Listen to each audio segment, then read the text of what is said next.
புரட்டாசி சனிக்கிழமைகளில் பெருமாளுக்கு விரத வழிபாடு மேற்கொள்வது ஏன்?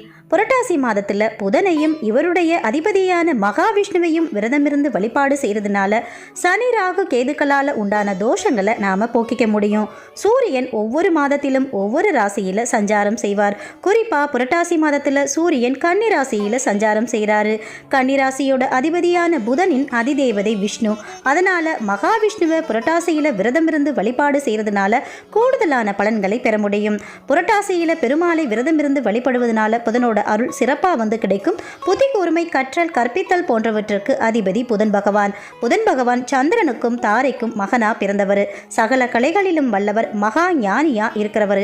கிரகங்கள்ல சுபகிரகம் அப்படின்றதுனால இவரை விரதம் இருந்து வழிபடுவங்களுக்கு மிகுதியான அறிவை கொடுப்பவர், ஞானம் அளிப்பவர், வாக்கு சாதுரியம் கிடைக்கும்.